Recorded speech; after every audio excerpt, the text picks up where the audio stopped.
Dave King vient d'expliquer toutes les épreuves aux joueurs. Vincent, les joueurs se sentent comment? On sait que c'est une foule très jeune. Comment on se sent dans le vestiaire présentement? On se sent bien, on sait ce qu'on a à faire. On a su quelle épreuve qu'on faisait chaque joueur. Puis, on a hâte d'embarquer et de donner un petit show au monde qui sont ici. As-tu déjà été jeune, toi, Vincent? Oui. As-tu longtemps? Je suis encore jeune. As-tu déjà vécu, en tant que spectateur, en tant que jeune joueur de hockey, un événement comme ça? Non, quand j'étais jeune, je suis jamais allé au Forum de Montréal.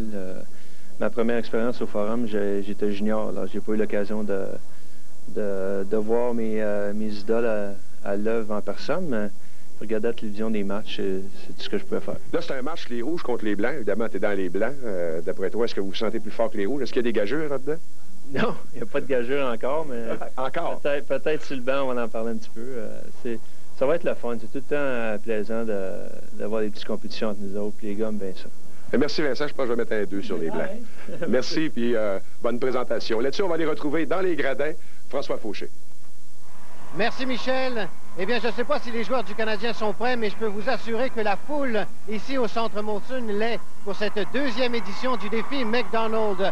Une foule bruyante, colorée, maquillée, munie d'affiches de toutes sortes. Bref, une foule très différente de celle que l'on voit habituellement au Centre Molson, composée principalement de jeunes, pour qui il s'agit, pour plusieurs d'entre eux, d'une première visite au domicile du Canadien et qui verront aussi les joueurs pour la toute première fois et dans un contexte bien différent de celui d'un match de hockey. Bref, pour plusieurs de ces jeunes, c'est vraiment la réalisation d'un rêve.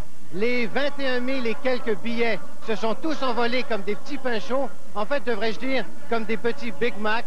Les portes du Centre Molson se sont ouvertes il y a à peu près 1 heure et le Centre Molson sera plein à craquer pour cet événement qui, j'en suis sûr, va remporter un vif succès.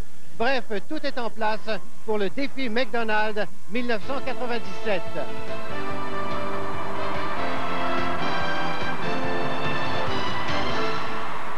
Le beau-frère essaie de se brancher sur Internet à sa façon. Oui, mais comme mon ben oui. Ce serait tellement plus simple avec le service Sympathico. Ah! C'est la façon de découvrir Internet. C'est prêt! Déjà? Oui, monsieur, paye sur le piton. Oui. Ah! Pour découvrir Internet avec Sympathico, passez un magasin Téléboutique Belle. Hey, tu payes ce que tu payes? Ah.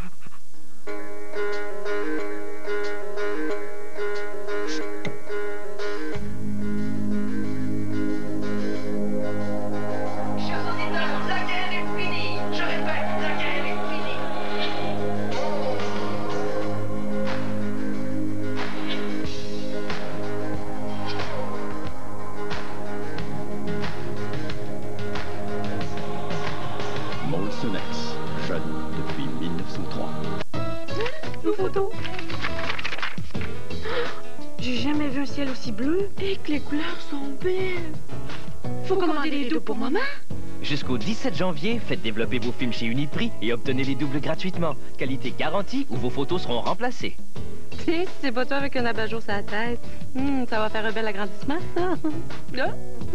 Ah, toi, je t'en dois une. Non, 2. Uniprix. Petits soins, grosses économies.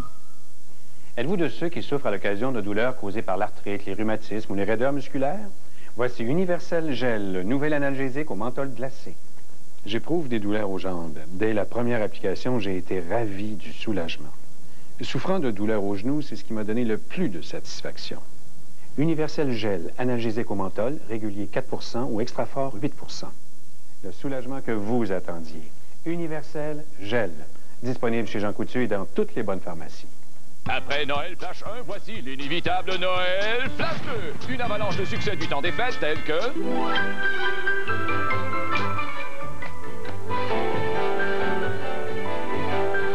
Et que de souvenirs avec... On se reverra le 5 janvier. Oui, mais dans la chanson, là, il disait pas le 7 janvier. Ah, mais ils se sont trompés parce que Flash, c'est le 5 qu'on vient. Ah oui? Disponible dès le 5 janvier à 18h30.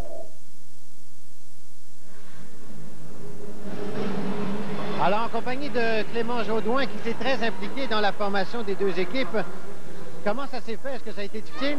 Bon, ça a été difficile. C'est qu'on voulait quand même sélectionner les joueurs que chacun des joueurs ait la chance de participer au moins à 2 événements, d'impliquer les défenseurs, d'impliquer les joueurs d'avant. Je pense que de partager la tâche un petit peu pour tout le monde, pour que tout le monde ait la chance de s'exprimer. C'est vrai qu'on recherche les joueurs étoiles, mais il y a quand même 24 joueurs dans la formation du Canadien. On a essayé quand même de distribuer les tâches un petit peu avec tout le monde. Pour les joueurs, c'est important aussi de bien performer ici. Mais comme on a dit, je pense que c'est une journée pour avoir du plaisir. Je pense que souriez, ayez du plaisir. S'il y a une entrevue, c'est une journée pour avoir du plaisir et sourire. Puis je pense que montrer vos habiletés, c'est ça qu'on cherche. Merci Clément. Merci bien. Merci François. Alors, l'épreuve numéro 1, c'est le contrôle de la rondelle, évidemment la course à relais. Qu'est-ce qui est important de noter là-dessus, Yvon? Je pense, André, tout d'abord, c'est un départ très rapide en accélération pour se rendre jusqu'à la rondelle et le contourne. Lorsqu'on vient le temps de contourner les cônes, c'est là qu'on voit la position des joueurs, tout d'abord la position des mains sur le hockey. Et également, vous allez observer les virages et les croisements. Le joueur qui peut accélérer après un virage, après avoir contourné un cône, va sûrement avoir l'avantage. Alors, Ruchinski est un spécialiste. Bordelot est un très, très bon patineur. Vous voyez l'accélération ici dès le départ, le contrôle de la rondelle et les virages brusques ensuite. Surveillez bien de quelle façon Ruchinski, vous voyez, il a laissé son bâton pendant quelques instants. Là, il a les 2 mains pas tellement éloignées et très habilement va remettre le disque vers Brisebois qui, lui, en course rapide, va devancer Malahov qui a beaucoup de difficultés à maîtriser la rondelle. Ça va permettre à l'équipe des Rouges de prendre une sérieuse option sur la victoire. Bonne technique de la part de Brisebois également, André. Tu as vu de quelle façon il a contourné les cônes, les croisements. Et là, c'est l'accélération de Brett Clark. Contre Vincent Danfous. Contre Vincent Danfous. Vincent, lui, est un bon manieur de bâton, vous le voyez. Il n'a pas tellement de difficultés, mais son équipe accuse tellement de retard à la suite de la malchance de Malahov que Brett Clark devrait terminer devant Vincent Danfous sans aucune difficulté. Ça, c'est fait. Ça, c'est un point pour l'équipe des Rouges, donc. Et pour les Blancs, donc il y aura évidemment une course numéro 2 avec Martin Ruchinski contre Vladimir Malahov. 1 contre 1. Alors là, vous avez 2 joueurs européens. Les joueurs européens sont reconnus pour leur technique individuelle. Alors, vous voyez la position des 2 joueurs au départ, l'accélération ensuite en ligne droite. Ruchinski va très bien et là, on a vu que Malahov a bien contourné le premier cône, mais surveillez encore une fois Ruchinski. Il va abandonner avec sa main gauche son bâton pendant quelques secondes, revient ensuite et de quelle façon il manie la rondelle d'une seule main. Ah ben, Ruchinski vient de donner un autre point à l'équipe des Rouges qui domine donc 2-0 après la première épreuve, le contrôle de la rondelle. Et là, c'est le patineur le plus rapide. Ça, c'est spectaculaire aussi. Très spectaculaire. Et habituellement, l'épreuve va se gagner lorsqu'on emprunte un premier virage et qu'on réussit à accélérer avec le croisement des patins.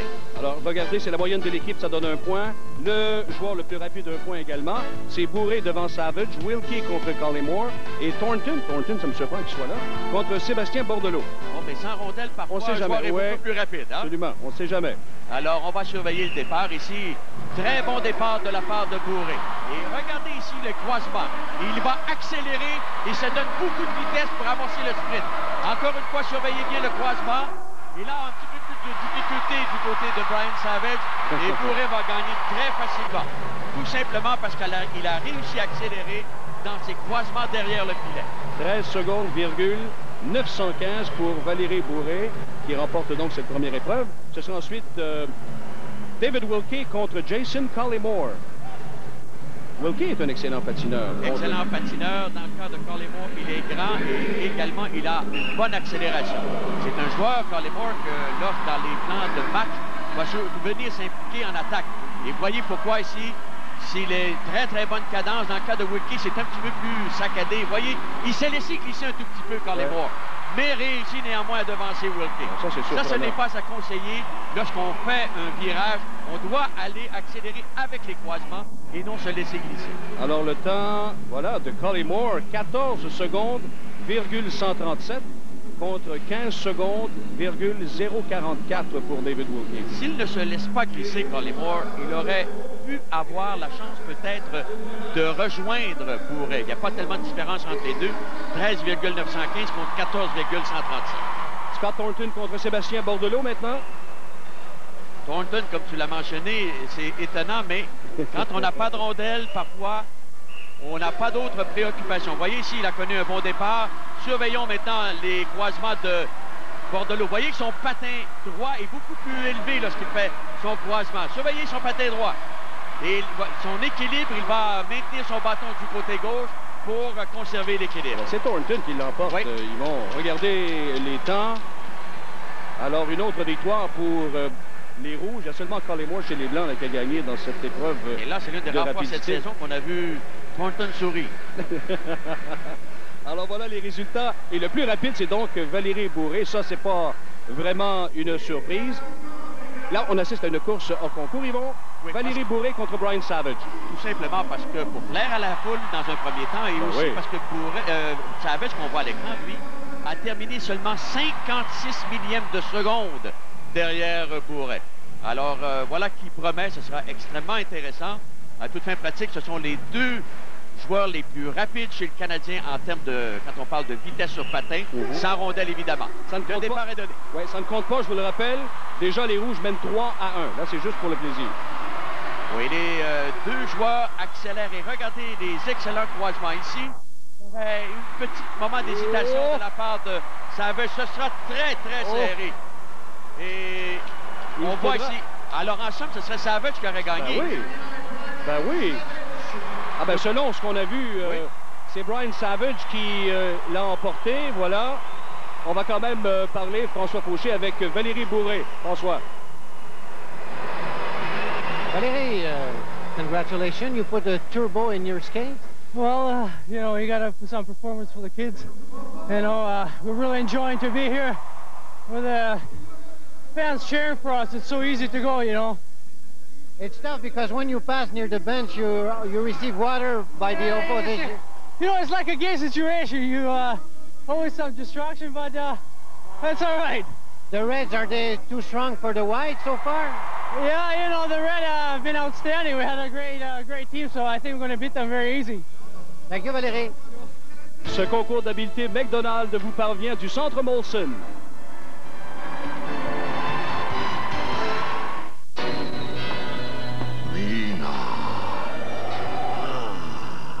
Goûtons la fromage casserole que tu as préparée. Exquis. Nouveau recette. Bien, j'ai changé la mozzarella pour de l'emmental, le gruyère pour du cheddar, le colby pour du gouda, le sapolin pour un aparté. Changez le fromage et changez le goût de tous vos plats. Allez-y, n'ayez pas peur. J'ai ajouté du sel, du poivre. Oh, et une gousse d'ail. Vous avez le fromage, vous avez le choix. Ma formation à l'Institut Herzing a été le point tournant de ma carrière. Aujourd'hui, je peux m'offrir tout ce que je veux. La réussite m'a permis de gagner le respect et la confiance de mes collègues et de mon patron.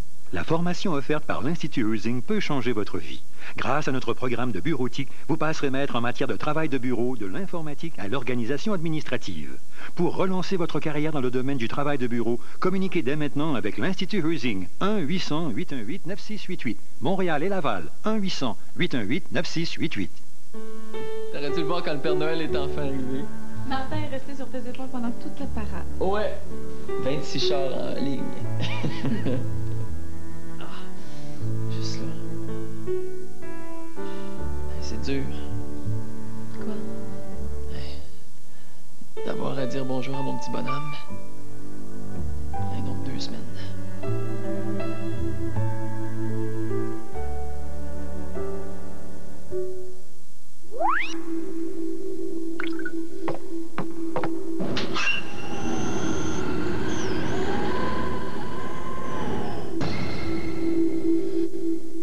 Microfibre avec fourrure de renard sur capuchon, seulement 149 $. Manteau en pure laine avec fourrure de renard, seulement 219 $. Ne vous faites pas geler par des prix élevés. Magasinez au centre du manteau. 65-95 Saint-Urbain entre Beaubien, Saint-Zotique et 3908 boulevard Tachereau à Greenfield Park.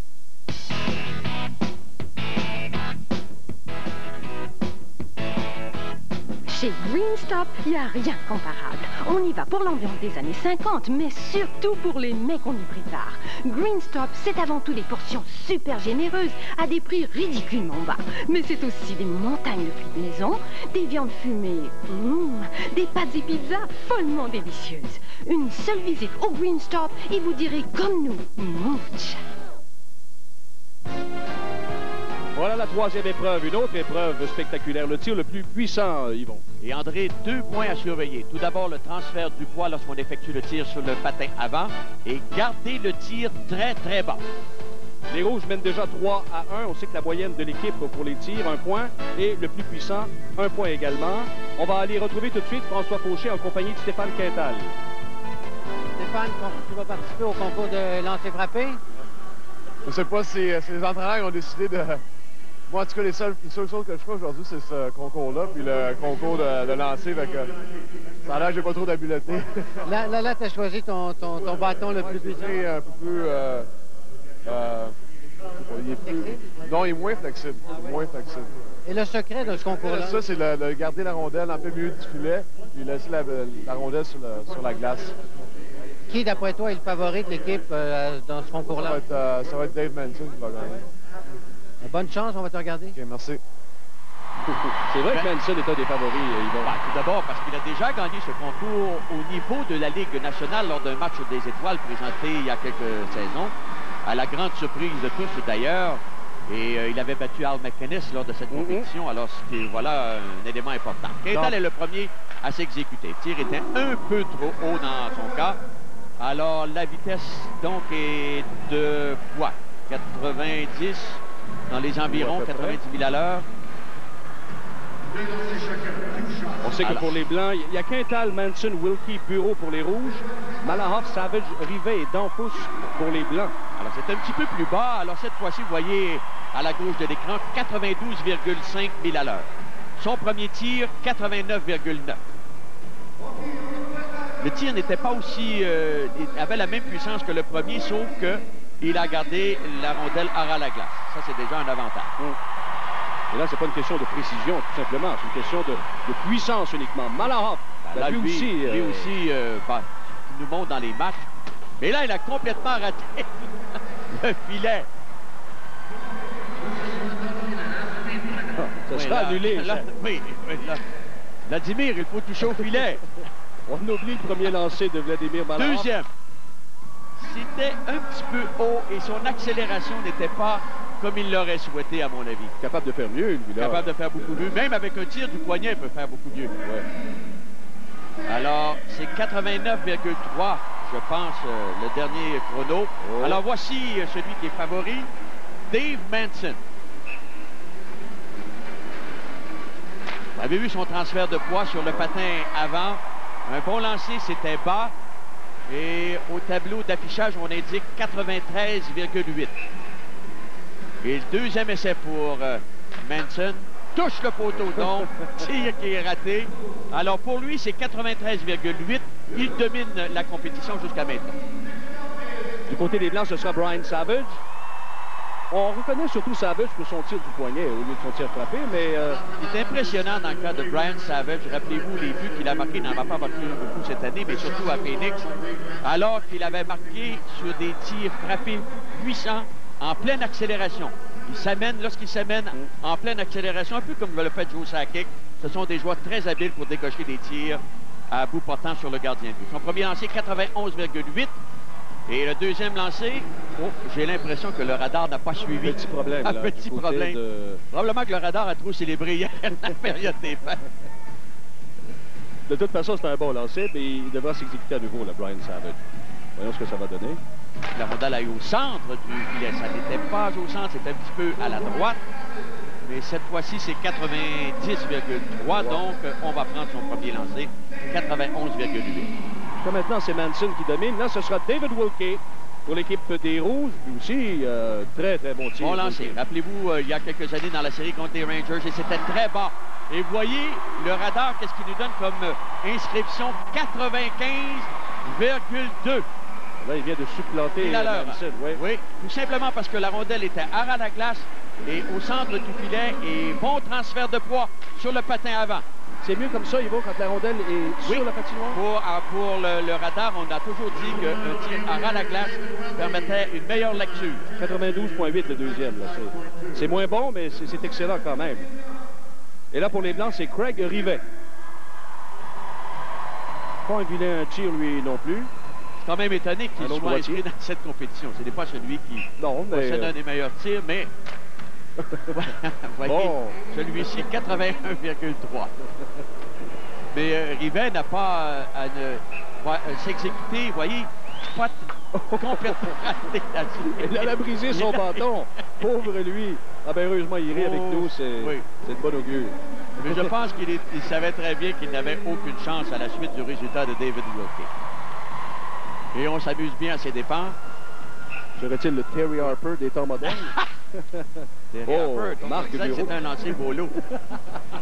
Marc Bureau avec son premier tir, 84,3, c'est ça? C'était beaucoup trop haut comme lancé. Alors, voyons ça, son deuxième essai. Un petit peu haut et ce n'était pas tout à fait au centre, mais néanmoins, c'est 84,7%. Et là, on a le vainqueur de l'an passé, là, Vincent D'Anfous, qui avait gagné chez les Canadiens l'an passé à ce concours, le tir le plus puissant. Alors, Vincent qui va accélérer. Oh, c'est pas tellement fort comme lancé. Non, et vous entendez les murmures. 79,7%. Et quand un joueur rate son lancer, qu'est-ce qu'il fait? Il appuie sur son bâton. Il cherche une excuse. Et là, il rate complètement. Complètement. Ce qui veut dire que son deuxième tir n'est pas retenu, évidemment. Alors, ça devrait donner quelques points au rouge encore.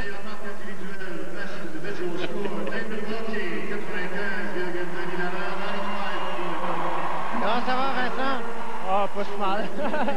Qu'est-ce qui s'est passé? Parce que tu penses pas que ta marque de 79 va tenir? Non, non. Je pensais que j'étais safe à 81 Rivet, mais qu'est-ce que tu veux? Ça a été quoi le problème? Je sais pas. Je vais aller dans le gymnase pour commencer à faire un petit peu plus de poids. Ah ben regardez ce qui s'est passé. Les rouges, donc une moyenne, hein, c'est 91,55 contre 85,77. David Wilkie avec 95,2. Ce qui fait que les rouges mènent 5-1 devant les blancs. Et on va passer à l'épreuve numéro 4. Ça, c'est l'échappée à 3 contre le gardien de but. Les éléments surveillés, tout d'abord, les passes, les réceptions de passes et également les croisements au filet. Les participants, vous voyez, Clark, Manson et Thornton font partie de la même équipe que Moog, mais eux vont affronter Jocelyn Thibault. Collymore, Tucker et Rivet vont affronter des Moog. Alors, chacun des trios a 1 minute vraiment pour s'exécuter. Alors, on va observer ici le départ qui est donné sur le flanc droit. Vous voyez, Manson, réception de passe, c'est bien comme réception de passe. Et chaque but mérite un point. Oui, vous avez vu que Thornton avait le bâton sur la patinoire, mais il a raté la cible. On se place en triangle devant Jocelyn Thibault et Manson va le déjouer avec un tir du revers. Et rapidement, il se dirige en territoire de son équipe et on revient à la charge. Regardez le bâton ici de Clark sur la patinoire. On va rejoindre Thornton dans l'enclave et Thibault est très très bon, va réussir à stopper les 3 joueurs des Rouges. Un seul but jusqu'à maintenant là et 1 minute, on vous le rappelle. Ils ont 1 minute pour marquer le plus de but possible. Alors ici, c'est Clark qui s'amène. Belle feinte et encore une fois, un arrêt magique de la part de Thibault. Là, on n'aurait pas dû accorder le but parce que j'ai l'impression que le filet avait quitté ses affaires. Thornton maintenant. La passe est précise vers Manson. Mauvaise réception cependant. Mais Clark s'amène rapidement. Lui perd le contrôle du disque. Et là, Thibault qui a voulu stopper la passe, qui ne parvient pas. Et la minute est passée. Oui, et l'équipe de Clark, Manson et Thornton, André, 3 buts contre Jocelyn Thibault. Ça, c'est 3 points. On va voir maintenant contre Andy Moog des Rouges, les Blancs, Jason Collymore, Darcy Tucker et Craig Rivet. Voyons voir si l'exécution sera plus intéressante au chapitre au niveau des passes. C'est tout le temps embêtant de se présenter devant le gardien tout seul à 3.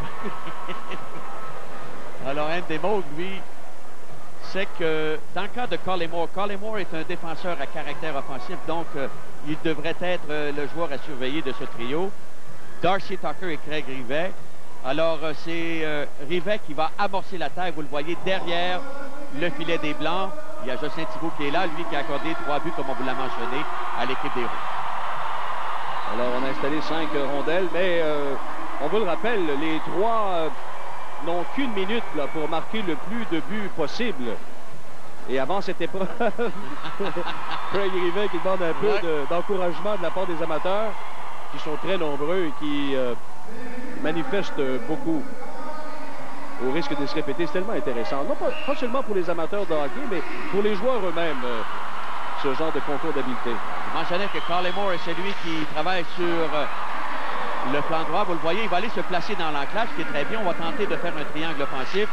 Et là, après l'arrêt de Moog à la suite du déplacement latéral, et Rivette est tout à fait seul. Moog n'a pas eu le temps de se relever. Un but donc pour les Blancs. On revient tout de suite rapidement à la charge. Collymore, lui, n'a donné aucune chance. Il a visé le côté du bâton de Moog et il l'a supéré avec un tir très précis. Bon dégagement de la part de Moog. Oui, c'est une belle intervention de sa part, ça. Alors, Darcy Tucker à son tour maintenant. Est-ce qu'il va opter pour l'effort individuel? C'est réussi. Belle feinte devant Moog. Et il a ensuite travaillé du côté de son revers. C'est droit. Tucker avait déjoué Moog complètement. Mais vous avez remarqué que les Blancs un quatrième but, ont effectué un petit peu moins de passes que l'équipe des Rouges, sauf que Collymore, comme je le mentionnais, est un joueur quand même qui a de bonnes qualités, a beaucoup de talent en défensive. Vous avez en attaque, pardon, 2 bons tirs pour déjouer un des bons. Alors la minute est terminée. Il y a eu 3 buts de la part des Rouges et 4 buts pour les Blancs, ce qui fait que les Rouges mènent 8-5 contre les Blancs. Ce concours d'habileté McDonald vous parvient du Centre Molson. Nos photos. J'ai jamais vu un ciel aussi bleu et que les couleurs sont belles. Faut commander les deux pour maman. Jusqu'au 17 janvier, faites développer vos films chez Uniprix et obtenez les doubles gratuitement. Qualité garantie ou vos photos seront remplacées. Si c'est pas toi avec un abat-jour sur la tête, ça va faire un bel agrandissement, ça. Là? Oh, toi, je t'en dois une. Non, 2. Uniprix. Petits soins, grosses économies. J'ai tellement fait des choses capotées. Bizarres. Et complètement sautées. Les gens me disent, coudonc, Chantal, t'as peur de rien. Et pourtant, oui, de ça. La caméra, parce qu'elle voit tout, même les pellicules. Mais je m'en fais plus depuis que j'ai changé pour Head & Shoulders. Il m'aide à venir à bout mes pellicules et regarder mes cheveux. Allez, approchez, ne soyez pas gênés. Head & Shoulders, pellicule enrayée, chevelure en beauté. Le Titanic sombre. Ce navire ne peut pas couler. Ce navire, monsieur, va sombrer dans 2 heures. Panique, les canons ne pouvaient contenir que la moitié des passagers. Je vous aime. Titanic, 3e épisode, ce jeudi, 18h30. Je t'ai suivi tous les soirs. Je suis en train de tomber amoureuse de toi.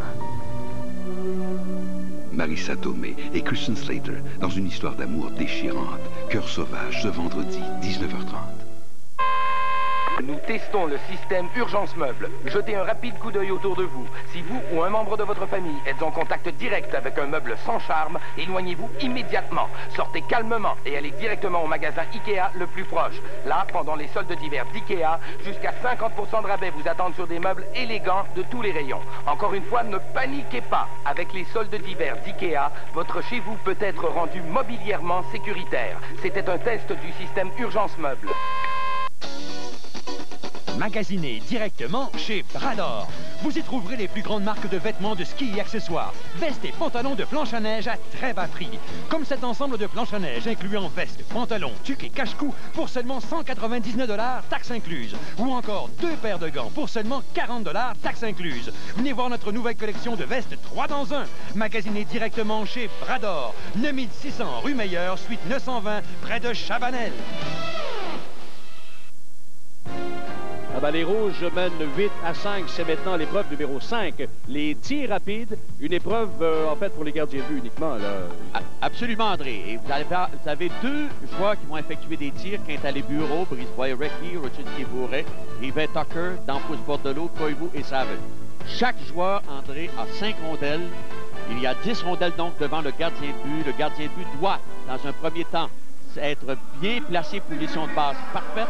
Il peut utiliser également ce qu'on appelle la glissade pour le deuxième tir, comme Thibault lui est placé actuellement en position de base. Regardez sa mitaine. Et ensuite, il va y aller comme petit style papillon parce qu'il n'a pas à faire un très très long déplacement latéral. Vous voyez du côté droit. Et à chaque fois que Bureau tire, il fait le petit style papillon. Mais devant Quintal, il demeurait debout. J'ai bien aimé la position de son bâton devant lui et sa mitaine également. Alors, devant Quintal et Bureau, il a réalisé 9 arrêts, Jocelyn Thibault. Maintenant, ce sera Craig Rivet, Darcy Tucker contre Andy Moog. Un exercice très intéressant, surtout pour les entraîneurs dans le hockey mineur actuellement. Voyez de quelle façon on demande au gardien de but de se relever s'il utilise le style papillon. Déplacement latéral ensuite. Et vous avez vu de quelle façon Thibault a fait dévier la rondelle dans le coin de la patinoire avec la position de son bâton. Il se sent donc plus à l'aise en glissade vers la droite. C'est peut-être différent dans le cas de Moog. Moog n'est pas un spécialiste vraiment du style papillon. Vous voyez, il demeure debout. Il préfère, lui, y aller avec la position de base, la mitaine également. Et là, il a été battu au moins 3 fois par Rivet et Tucker parce que les déplacements latéraux de Moog n'étaient pas aussi rapides. Vous voyez, il semble dire, oh, il fallait être un petit peu plus rapide, beaucoup plus vigilant. Et il était un tout petit peu profond dans son filet. 7 arrêts donc pour Andy Moog. On va voir Patrice Brisebois, Mark Recchi devant Jocelyn Thibault. Ça pourrait être un petit peu plus compliqué là, pour Thibault. Oui, d'autant plus que Recchi aime effectuer des tirs. C'est sa position naturelle avec le Canadien. Il tire de la gauche et travaille du côté droit.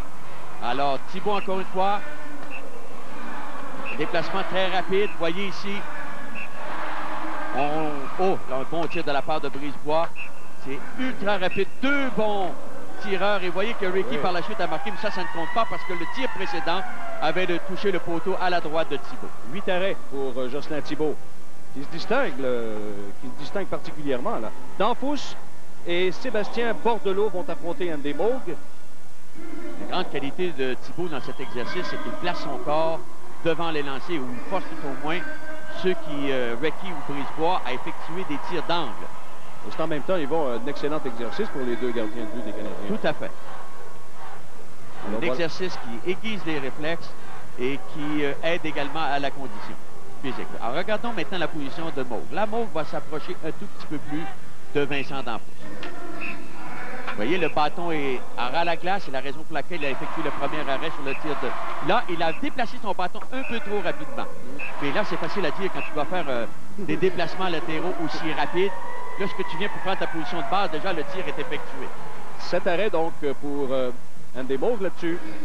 Alors, Jocelyn Thibault, qui jusqu'à maintenant domine la situation chez les deux gardiens. Wojcinski, Bourré. Et observez bien, André, lorsqu'on fait un déplacement latéral, les jeunes gardiens, le patin doit demeurer face à ceux qui effectuent les tirs. Et non, on ne doit pas tourner le pied. On doit tout simplement laisser glisser la lame pour garder la position de barre. Belle performance, sinon, Thibault là-dessus. 9 arrêts devant Wojcinski et Bourré. On voici quelques-uns au ralenti. Surveillez ces patins, André. Le bout de ces patins font toujours face au joueur qui va effectuer le tir. On termine avec Saku Koivu et Brian Savage chez les Blancs contre Andy Moog. Voilà, Andy Moog a perdu un tout petit peu d'équilibre. Il revient. Tu vois, il s'est approché. Il a quitté vraiment son demi-cercle sur cette séquence ici. Mais là, il y a deux gauchers. Alors, ça fait que c'est... Mais peu importe. Tout à l'heure, il était un petit peu trop dans son demi-cercle. Là, il n'a loué que 2 buts sur cette séquence. On va aller retrouver François Fauché en compagnie de Saku Koivu. So, Saku, comment on this competition? How was it? Well, so far it's great. You know, we have full house, sold-out house, 20,000 people. So it feels good for us, and I'm sure it feels good for the people here. So you just scored 2 goals against Andy? Well, in that one I was kind of lucky, and Andy made a few good saves, but we still have a few different drills to win this competition. The ovation at the beginning of the competition, how did you feel? Oh, that was incredible. That felt really good, and I don't know what to say. I have no words for that. Thank you, Saku. Happy birthday. Thank you very much. Alors, avec la marque 8-6 pour les Rouges, c'est l'épreuve numéro 6, le tir de précision. Ça, c'est l'épreuve que l'on a baptisée l'épreuve Raymond Bourque. Oui. Quel exploit Raymond Bourque a réalisé à travers la Ligue nationale lors de la présentation des matchs des étoiles. Il a été, sans contredit, le meilleur de la Ligue.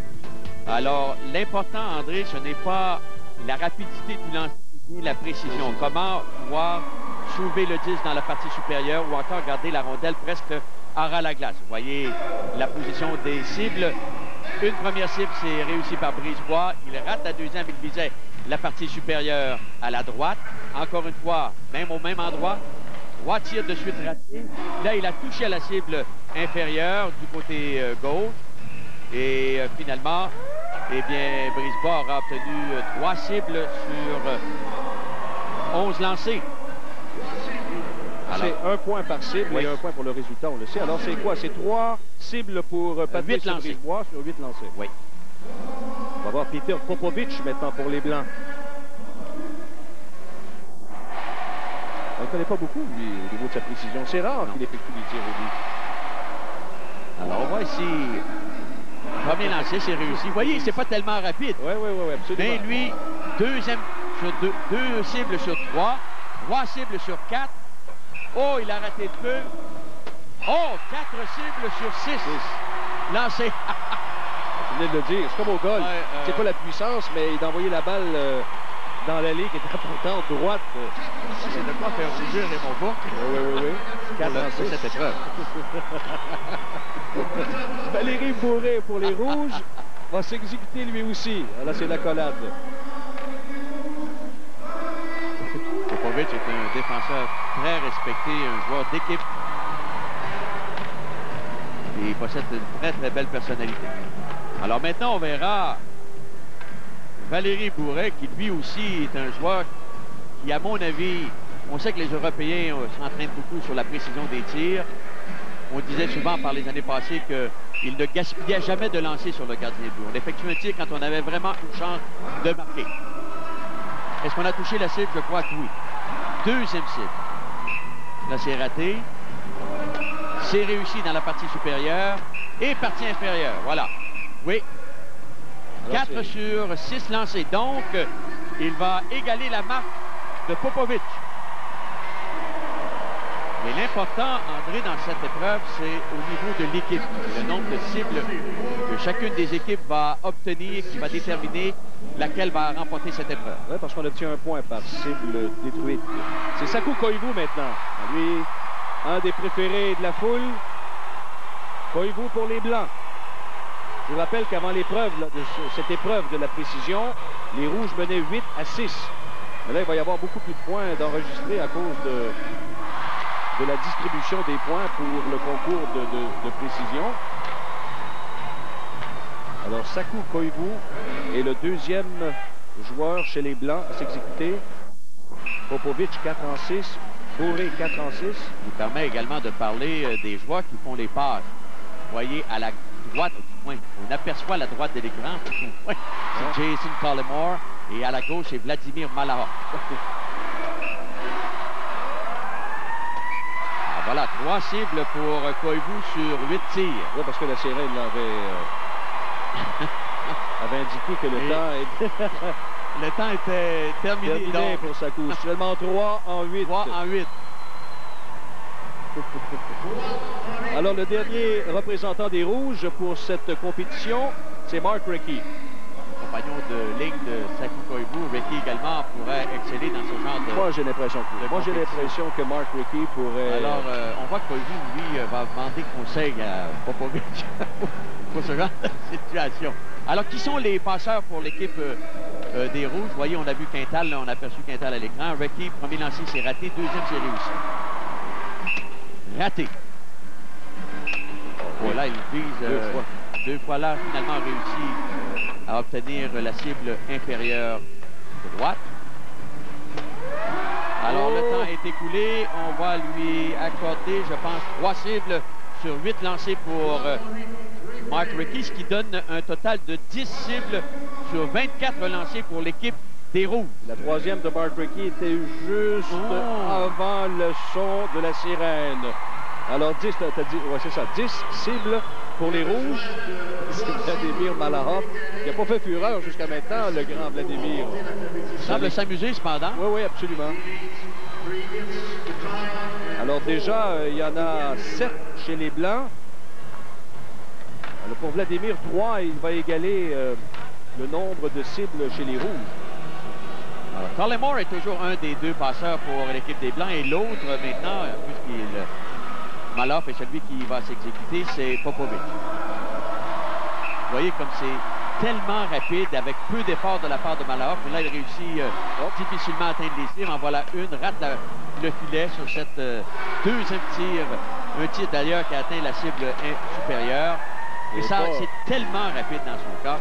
Alors, 9 cibles pour l'équipe des Blancs sur 22 lancés.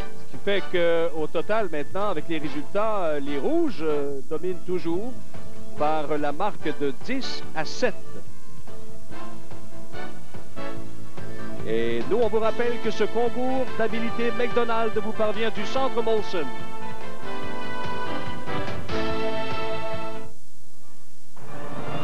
Une ville, 2 personnes. Auront-ils la chance de parvenir à cet endroit où la vie prend tout son sens? Sauf qui peut la ville. Où serez-vous? Que ferez-vous vendredi prochain? Le 4Runner 1998 de Toyota. À voir partout.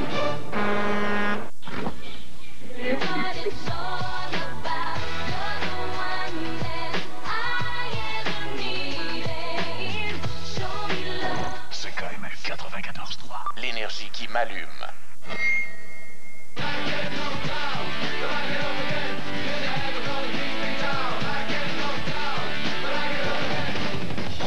CKML 94.3. L'énergie qui m'allume. T'aurais dû le voir quand le Père Noël est enfin arrivé. Martin est resté sur tes épaules pendant toute la parade. Ouais. 26 chars en ligne. Juste là. C'est dur. Quoi? D'avoir à dire bonjour à mon petit bonhomme. Un autre 2 semaines.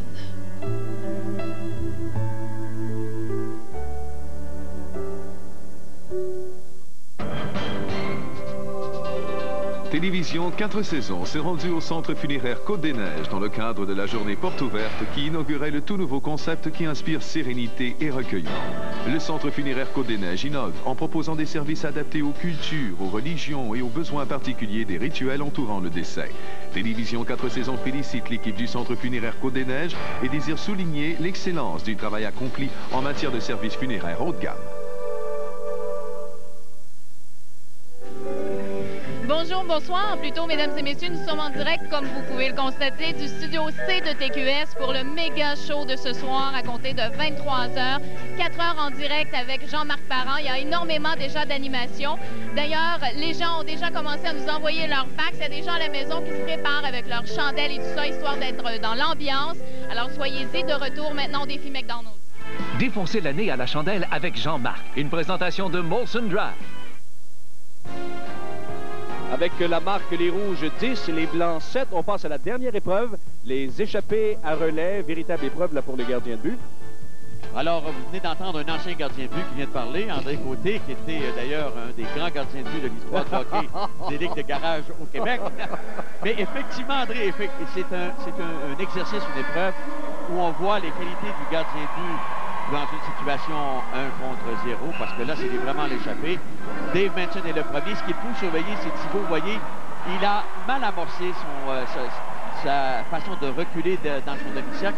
Et Manson en a profité, lui, avec un tir très précis, partie supérieure. Dans le cas de Clark, lui aussi a profité du fait que Thibault n'était pas tout à fait à l'aise.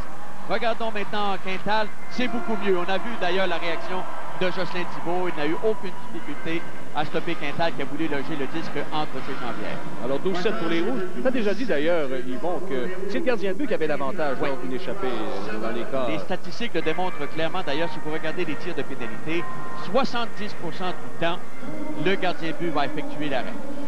Greg Rivet, Peter Popovich, Darcy Tucker maintenant qui affronte Andy Moog. On vous rappelle, 1 but, 1 point. Ça, c'est une situation différente cependant, parce que dans un match, le joueur doit faire plus vite. Oui. Il est pourchassé par un adversaire, alors que dans cette épreuve, il n'y a aucun problème. Vous voyez ici Popovich. Oh, quel jeu de la part de Popovich. Il a vu que Andy Moog pose le premier geste, se laisse choir sur la patinoire, et il y va du côté du revers, partie supérieure. Et là, Tucker a voulu glisser la rondelle entre les jambières de Moog. Ça n'a pas fonctionné. Alors, ce qui fait que c'est 12-8. Il y a eu un seul but chez les Blancs. Les Rouges mènent 12-8, puisqu'il y avait eu Manson et Clark qui avaient marqué contre Thibault. Et là, c'est toute une commande pour Jocelyn Thibault. Ruchinski, Bourret et Recchi. Oui, trois bons marqueurs. Là, c'est un bon test. Évidemment, vous allez voir, on veut faire participer un peu tout le monde. C'est pour ça que dans différentes épreuves, vous allez dire, bon, pourquoi tel joueur dans une épreuve de la sorte? alors qu'on aurait pu prendre Danfous ou encore Koivu, c'est qu'on veut que tous les joueurs participent à différentes épreuves. Est-ce que ça a pénétré ou ça a touché la barre horizontale? Je pense la barre horizontale. Vous avez vu que Bourret doit faire vite, lui, pour revenir en zone neutre, parce que le joueur suivant ne peut pas quitter sans que celui qui vient d'effectuer le tir n'ait pas retrouvé la zone neutre. Et là, Thibault a été formidable, hein?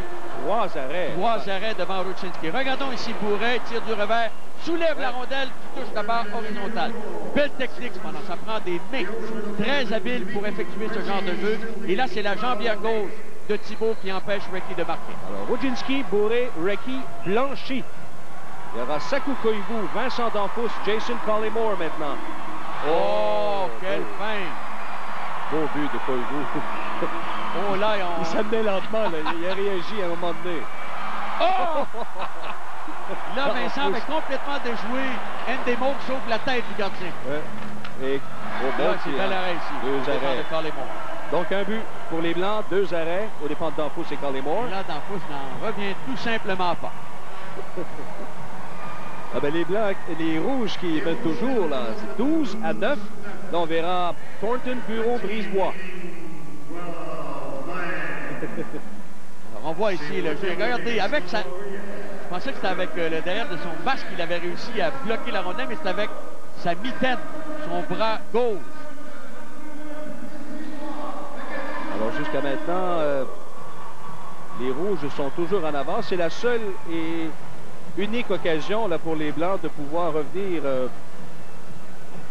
dans le match. J'allais dire conciliabule parce que on veut poursuivre l'exercice, on veut du côté des Rouges, voyons voir qui seront les joueurs qui s'amèneront devant Jocelyn Thibault pour la dernière vague de cette épreuve. Voilà Thornton. Alors les Rouges qui ont besoin en fait d'un but, ils vont, si je ne m'abuse, pour s'assurer la victoire. Marc Bureau. Oh! Quel arrêt de la part de Thibault avec sa mitaine. Alors Brisebois a une victoire possible au bout de son banc. Oh, bel arrêt encore de Thibault. Thibault n'a accordé que 2 buts là jusqu'à maintenant. Alors regardons maintenant Endemol. Moog de son côté, lui, pendant qu'on revoit ici Bureau qui s'amène. Surveillez bien la mitaine de Thibault. Belle technique. La mitaine était ouverte à la position des genoux. Excellente technique de la part de Thibault qui lui permet d'effectuer l'arrêt. Et là, du côté des Blancs, Savage, Bordelot et Malahop. Et les Blancs, pour gagner cette épreuve, doivent marquer 3 buts. Ça égalerait le pointage. En fait, en voilà un. Brian Savage. Il va égaler la marque, t'as tout à fait raison. Oui, mais il gagnerait l'épreuve, mais égaler, évidemment, au total. Au total. Bordelot maintenant. Oh, et là, deuxième but. Il avait déjà le genou droit sur la le Malahop. Donc, c'est pas la journée aujourd'hui, Malahop. Voyons. Oh! Il a marqué! Alors, c'est l'égalité! Contre toute attente! L'homme des grandes occasions. Il n'a rien fait qui vaille de la journée. Il permet aux Blancs d'égaler la marque. D'égaler la marque, c'est 12 à 12. À souligner cependant, comme tu mentionnais, André, l'excellent travail de Jocelyn Thibault dans cette épreuve. Il s'est amusé tout l'après-midi, Vladimir Malahop. Alors, il y aura donc, pour déterminer l'équipe qui va remporter la victoire, il y aura prolongation. Alors, vous voyez ici, Clément Jaudoin s'entretient avec les officiels. On verra qui sera désigné du côté des Blancs, parce que Jaudoin, lui, est l'entraîneur des Blancs en compagnie d'Alain Vigneault, qui sera le joueur qu'il va désigner pour briser l'égalité. Si j'ai bien compris leur signe, le premier but, en fait, donne la victoire. Oui, exact. Il va y avoir 2 tirs, un des Rouges, un pour les Blancs. Ce sera Martin Rucinski pour les Rouges. Et Koivu pour les Blancs. Koivu. Oh, quelle fin. Dramatique, Koivu. C'est l'égalité 12 à 12, voyons voir. Voyons comment Thibault va jouer sur cette séquence. Oh, quelle belle exécution. Là, ce qu'il a fait, André, il a bien synchronisé son geste de reculon. Il a suivi la rapidité de Rucinski. Et quand Rucinski a fait sa première feinte, il n'a pas bougé. Et il a suivi ensuite son coéquipier pour effectuer l'arrêt. Et là, ça veut dire que si Koivu, de la part de Thibault. Ouais, si Koivu des Blancs marque, ça veut dire la victoire aux Blancs, ça. Oh. Alors, C'est l'anniversaire de Koivu. Et voilà le cadeau que voulait lui offrir Andy Moog. Ça fait une victoire de 13-12 des Blancs contre les Rouges. Regardez bien, les Rouges qui ont dominé complètement depuis le début des épreuves au cours des 6. Quel jeu de la part de Thibault. Tu as vu encore une fois où était placée sa mitaine, André. Et là, on voit ici le geste d'Andy Moog. Oh, Andy Moog a pris la direction de Dallas pour laisser Koivu marquer son but. Bon, alors, on a des présentations, évidemment, d'usage. Les gagnants qui se font photographier. Ils le méritent, les Blancs. On l'a dit, au cours des 6 premières épreuves, les Rouges dominaient. Je pense que c'est une belle occasion pour les jeunes, au moins, de venir au Centre Molson. Je sais que le hockey, aujourd'hui, avec tout ce qui se passe, eh bien, on permet à ce moment-là aux jeunes de venir vraiment rencontrer les joueurs à l'occasion de telles épreuves. Et ça plaît beaucoup. On a l'occasion de voir l'habileté des athlètes, André, et on a pu apprécier encore aujourd'hui l'excellent travail des gardiens de but également. Thibault en particulier. Ouais. Dans la dernière épreuve, formidable. Oui, les échappées à relais, Thibault a permis aux Blancs de l'emporter. N'a accordé que 2 buts sur 9 tirs. Et tout le monde sort gagnant, de toute façon, quand on présente surtout les jeunes partisans. Oui. Qui aiment bien Sakou Koivu. J'ai l'impression qu'Andy Moog le savait aussi quand Koivu s'est présenté devant lui. Et là, ben, il y a une présentation spéciale, justement. Ils vont à Sakou Koivu, parce que c'est son anniversaire de naissance. Et on va voir si on va respecter la tradition. Parce que c'est l'anniversaire de naissance d'un joueur, il se produit toujours quelque chose d'inattendu. Guy Lapointe, ça a été l'un des grands spécialistes. Et Pierre Bouchard également. Ils ne sont plus là. Alors, je ne pense pas, ça va bien se dérouler. Oh, voilà!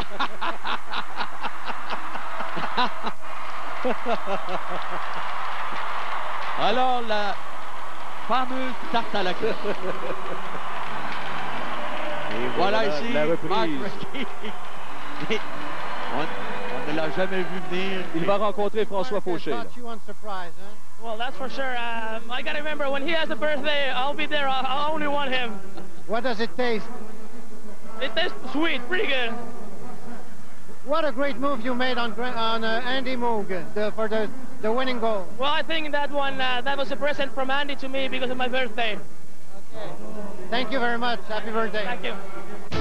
Vous écoutez le concours d'habileté McDonald's de l'antenne de télévision 4 saisons. On commence par la carte de Wayne Gretzky. Vous m'offrez quoi? 2 recrues. Say two? Qui dit mieux? J'offre toutes les cartes de gardien de but. Come on. 2 recrues, toutes mes cartes de gardien de but et ma carte film du match. Let's parle. Collectionnez les cartes de hockey de McDonald's. 59 cents le paquet, 3 à l'achat d'une frite. À gagner, des milliers de prix autographiés. Et maintenant, un chandail autographié par Wayne Gretzky. Je garde les épaulettes. Chez Chrysler, on s'est donné comme mission d'aller chaque jour un peu plus loin. Et on a tenu promesse. On a osé améliorer un véhicule que tout le monde jugeait déjà exceptionnel. Et on a même réinventé ce qu'on avait nous-mêmes inventé. Aujourd'hui, Chrysler poursuit sa route de belle façon avec la Plymouth Prowler. Et très bientôt, nous permettrons d'entrer dans le 21e siècle avec la 2e génération de nos berlines à habitacle avancé. On ne peut pas arrêter des passionnés. On peut juste leur permettre d'aller encore plus loin. Nos photos. J'ai jamais vu un ciel aussi bleu. Et que les couleurs sont belles. Faut commander les 2 pour maman. Jusqu'au 17 janvier, faites développer vos films chez Uniprix et obtenez les doubles gratuitement. Qualité garantie ou vos photos seront remplacées. Si c'est pas toi avec un abat-jour sur la tête, ça va faire un bel agrandissement, ça. Là? Oh, toi, je t'en dois une. Non, 2. Uniprix. Petits soins, grosses économies. J'ai tellement fait des choses capotées. Bizarres. Et complètement sautées. Les gens me disent, coudonc, Chantal, t'as peur de rien. Et pourtant, oui, de ça, la caméra, parce qu'elle voit tout, même les pellicules. Mais je m'en fais plus depuis que j'ai changé pour Head & Shoulders. Il m'aide à venir à bout mes pellicules et regarder mes cheveux. Allez, approchez, ne soyez pas gênés. Head & Shoulders, pellicule enrayée, chevelure en beauté. Êtes-vous de ceux qui souffrent à l'occasion de douleurs causées par l'arthrite, les rhumatismes ou les raideurs musculaires? Voici Universel Gel, nouvel analgésique au menthol glacé. J'éprouve des douleurs aux jambes. Dès la première application, j'ai été ravi du soulagement. Souffrant de douleurs aux genoux, c'est ce qui m'a donné le plus de satisfaction. Universel Gel, analgésique au menthol, régulier 4% ou extra fort 8%. Le soulagement que vous attendiez. Universel Gel, disponible chez Jean Coutu et dans toutes les bonnes pharmacies. Alors, le capitaine des Canadiens, Vincent D'Anfous, il y a quelques jours, a remis le chèque de 100 000 $. Ça représente les profits de la journée de ce concours d'habileté McDonald. Les profits vont au manoir Ronald McDonald de Québec et de Montréal. Et Michel Boudry a rencontré le capitaine des Canadiens. Vincent, on est rendu à l'aboutissement après le défi, le règlement des dettes, parce que moi, j'ai fait 2 piastres avec les Blancs. Félicitations. Je sais que toi aussi, tu as fait de l'argent avec ça. Vincent, là, tu viens de procéder à la remise du chèque, 100 000 $, c'est formidable. J'aimerais que tu me donnes tes impressions. Et tu connais bien tes coéquipiers, c'est pas tout le monde qui réagit de la même façon. Qu'est-ce que tu lis dans leur visage maintenant qu'ils sont mêlés aux enfants maintenant? Bien, on ne réagit pas de la même façon, mais c'est quand même, on est tous contents de faire ça pour les jeunes. On voit leur face toute souriante. C'est pas une vie facile qu'ils mènent quand ils sont malades comme ça. Un jeune âge, puis si on peut les aider à avoir des bonnes journées, bien tant mieux. J'imagine aussi que chez les joueurs, il y a eu des réactions. Tantôt, vous étiez derrière le rideau. Je voyais à tour de rôle, il y en a un qui venait voir les enfants. Les enfants étaient émerveillés, ils attendaient.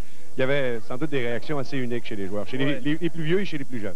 Mais là, ça commence. On a été présentés, puis on va vraiment aller dans la foule, donner des cartes aux jeunes malades. Puis c'est là qu'on va avoir les meilleures réactions. Quand c'est 1 à 1, tu as plus de temps d'échanger avec l'enfant. Quand il y a trop de foule, ils viennent un petit peu gênés puis ils disent pas grand-chose. On va vraiment se promener à travers l'hôpital. C'est là qu'on a les meilleures réactions. Mais pour les enfants de Sainte-Justine, c'est une fête et c'est une fête pour toi aussi. C'est ton anniversaire, alors bon anniversaire. Merci. Là-dessus, on va aller retrouver François et son invité. Merci Michel. Alors oui, je suis en compagnie de Stéphane Duval, organisateur de ce grand événement. Ça a été quelque chose à organiser et je pense que ça se termine par un vif succès. On est extrêmement content du résultat. Il s'est présenté plus de 21 000 spectateurs. Les billets ont été en vente pendant 1 mois. Et comme vous pouvez le voir, l'ambiance a été tout simplement incroyable. Et ultimement, bon, le but de l'exercice, c'est d'amasser des fonds pour les manoirs Ronald McDonald. Et on est très content de dire qu'on a amassé avec cet événement-là 100 000 $ pour les manoirs de Montréal et de Québec. Et évidemment, ça ne s'est pas fait tout seul. Vous avez eu la collaboration de plusieurs personnes. Non, c'est loin de s'être fait tout seul. On a eu la collaboration de plusieurs personnes vraiment incroyables, notamment les joueurs du Canadien qui ont mis le produit sur la glace et qui se sont donnés à fond, mais aussi tous nos partenaires internes chez McDo, les gens du Canadien, nos partenaires médias et TQS, entre autres. Ben Stéphane, bravo et on attend la 3e édition du défi McDonald's. Oui, l'an prochain. Merci beaucoup. Merci Stéphane. Bravo. Alors, Michel, pour nous, la soirée est loin d'être terminée. Non, on passe à une autre expérience. On vous amène tous à Calgary dans les prochaines minutes et je pense qu'on pourrait terminer cette phase-là, François, en souhaitant un prompt rétablissement à tous les enfants, aux grands aussi, en vous souhaitant une bonne année. Bonne année à tous et à tout de suite.